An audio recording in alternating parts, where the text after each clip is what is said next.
Hi everybody, welcome back to English 229 Gothic Lit, and this is for our class for Wednesday, the 7th of October, where we are moving from Edgar Allan Poe going to Dr. Jekyll and Mr. Hyde. And I was chuckling a bit and reading some of your responses to the attendance question where you indicated that you liked all of the Poe stories and it was difficult for you, or some of you indicated that, and it was difficult for you to choose one that perhaps you liked the least. But without a doubt, probably it was The Fall of the House of Usher, as you can see for yourself when reading your classmates' comments, which I encourage you to do because that'll give you a better sense of Poe as well. And I would have made responses to that too. And where we are today is moving forward to talk about Dr. Jekyll and Mr. Hyde now that we've put some closure onto Edgar Allan Poe. And that happens to be your second journal, by the way, Edgar Allan Poe. At this point, you should have already submitted in your first journal on Frankenstein, and I should have returned that back to you unless you submitted in your journal late. So if it turns out that you submitted in a journal on Frankenstein and you haven't received it back from me yet, please let me know, since I'm still working on some of the bugs in the technology. In terms of where we are, I wanted to talk a little bit about 1800 society, which is where we've been in the class for the past couple of readings. And if you know anything at all about 1800 society, specifically the Victorian period, then you know it was a society that was highly repressed.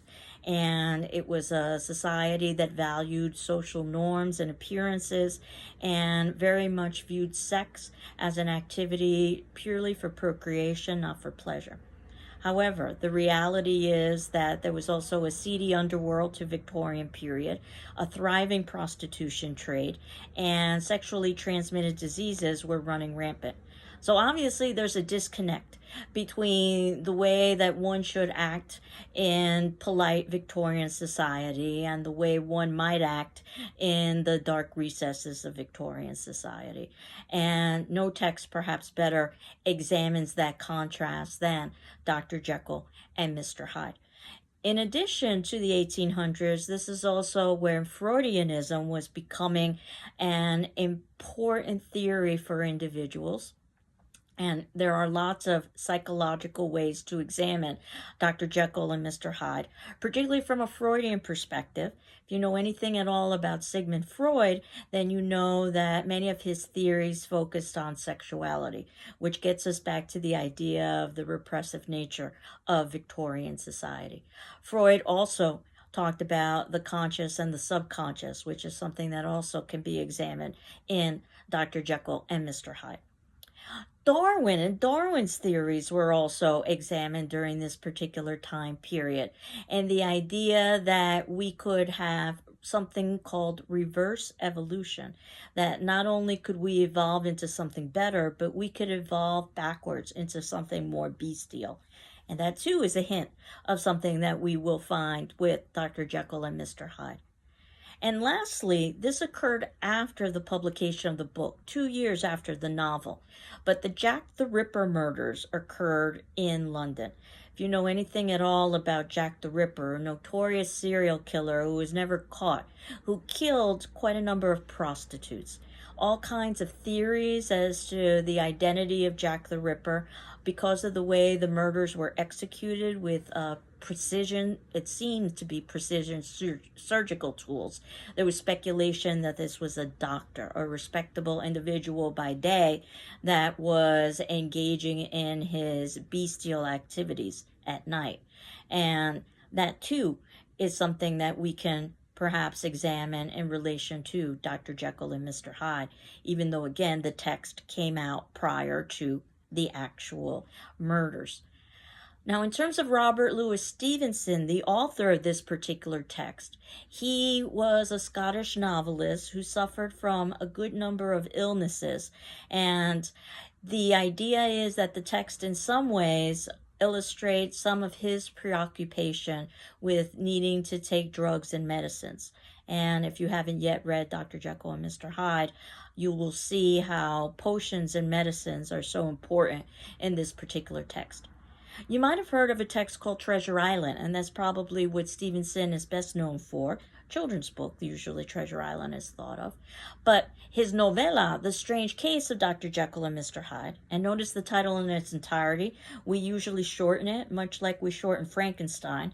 But we had talked about how Frankenstein's title in its entirety was so important, The Modern Prometheus. And the same is true of Dr. Jekyll and Mr. Hyde, The Strange Case of Dr. Jekyll and Mr. Hyde. This is very much a mystery novel, a detective novel, as much as a supernatural novel. Now, some of these novels are more overtly supernatural than others. Once we get to Dracula, you can see that that is not going to be a very difficult novel to categorize in the genre of supernatural. Probably Dr. Jekyll and Mr. Hyde is one of the more problematic texts. However, when we do get to a discussion about the text, I am going to point to several passages that I think reference the idea of supernatural, the occult, much like I did with Frankenstein. But as we've talked about previously, we oftentimes have texts that go, that merge from genre to genre. That's not necessarily a bad thing either. But our focus happens to be on Gothic. So you can assume that you will experience in the text many of the same Gothic elements that we've seen thus far in Frankenstein and we've seen thus far in Edgar Allan Poe. Dr. Jekyll and Mr. Hyde is sort of the in-between place in that it's longer than Edgar Allan Poe's short stories. That said, it's not as long as Frankenstein. It's known as a novella.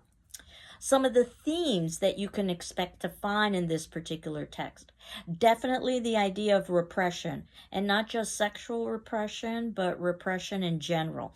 Just look at the title, Doctor, and all of the associations with status and class of a doctor as compared to just a mister.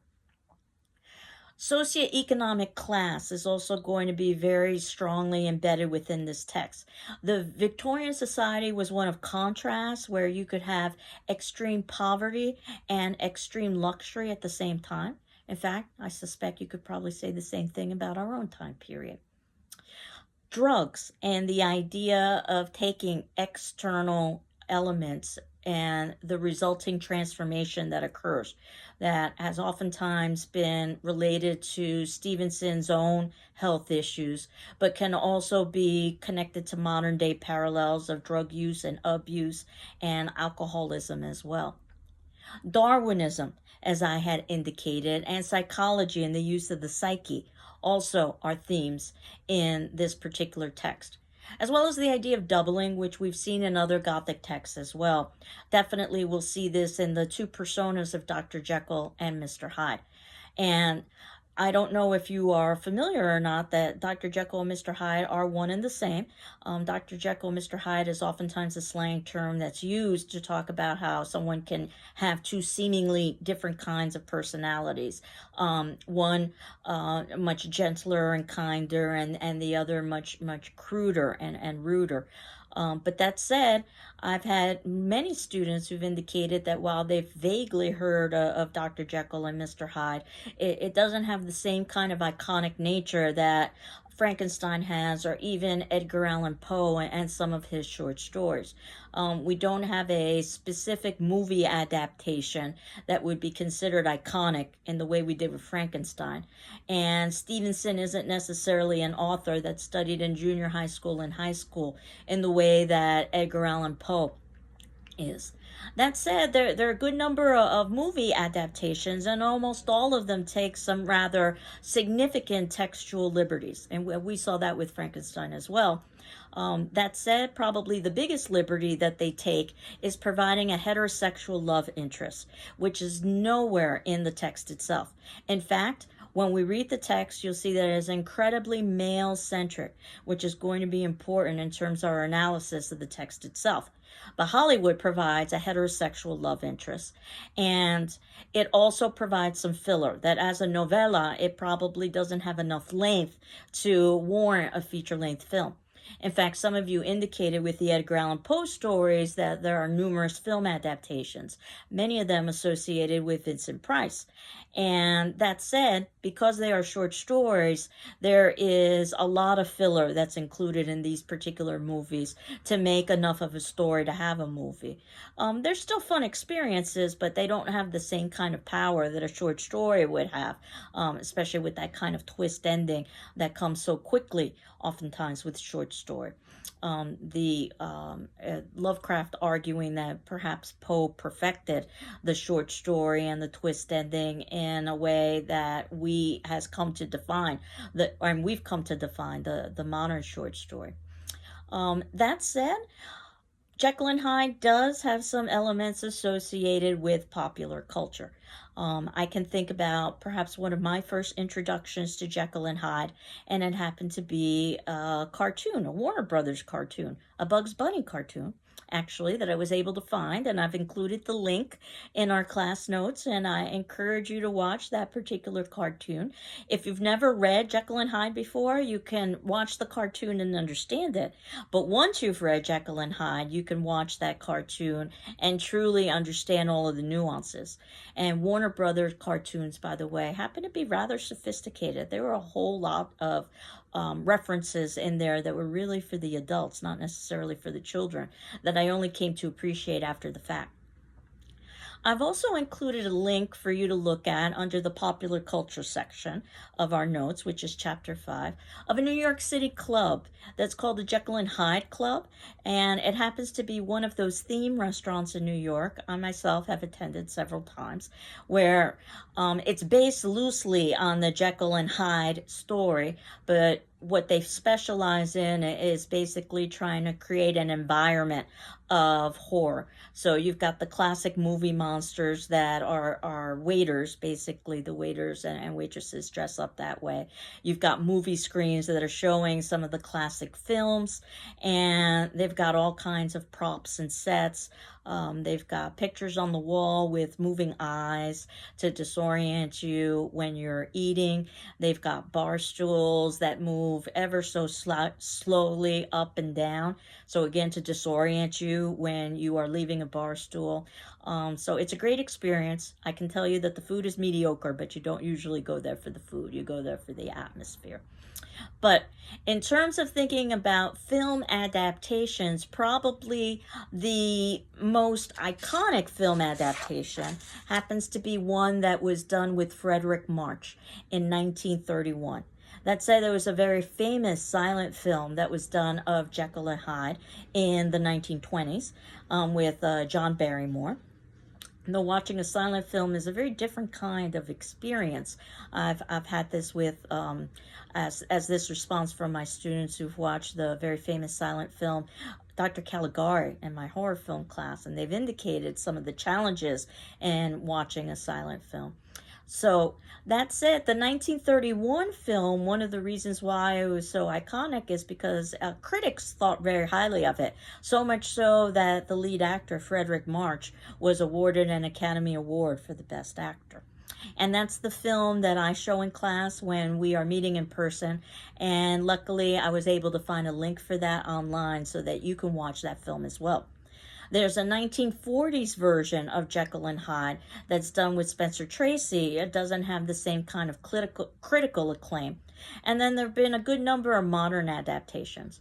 But if you wanted to pinpoint a film that's had some sort of influence, even iconic influence, albeit not to the extent of Lugosi's Dracula or Karloff's Frankenstein, I would say it was Frederick March. And the transformation from the Dr. Jekyll to the Mr. Hyde character, considering some of the limitations with film at the time, rather remarkable. It really was a marvel in special effects. And what we get is a subjective camera, as you will see when you watch this film. So basically, we're able to see through the camera lens. So in some ways, they were using some very interesting artistic techniques. Now, our next class would normally be on Monday, the 12th, but note that Monday the 12th is Native Indigenous Day. In other words, there are no classes, and I will not be posting a video. So Our next class technically will be on the 14th, which is Wednesday of next week or a week from today. Basically, we will continue discussing Jekyll and Hyde. My hope is that by that particular point, you would have seen the Frederick March film in its entirety. And we'll also start talking a little bit about papers as well. We've talked a little bit about the construction of papers, but as we're getting closer to mid-semester, which is when your first paper should be due, we'll talk a little bit more about some of the topics you might be considering and ideas that you might have. So in terms of today's attendance question, because I realize that some of you may have a lot of knowledge about Jekyll and Hyde, and some of you may have almost no knowledge about Jekyll and Hyde. So I'm curious to know, prior to this class, to this course, did you know anything about Jekyll and Hyde? And if so, what did you know? So again, this is just a way for you to begin thinking about the text itself. No right or wrong answers, though I'm curious to hear what you have to say. And again, I can tell you one of my first experiences with Jekyll and Hyde was the Warner Brothers cartoon, which is approximately 10 or 15 minutes long. So I hope you watch that and you enjoy that. And it might even give you a few clues of what to expect when you're reading about Jekyll and Hyde in Stevenson's novella. And do check out that website for the Jekyll and Hyde Club, because if nothing else, it's fun considering the fact that Halloween is just a few weeks away. So I hope you're all doing well. I'm doing well. And next class, which will be next Wednesday, we'll talk about Frederick March's Jekyll and Hyde as well as Stevenson's novella. Take care. Bye-bye.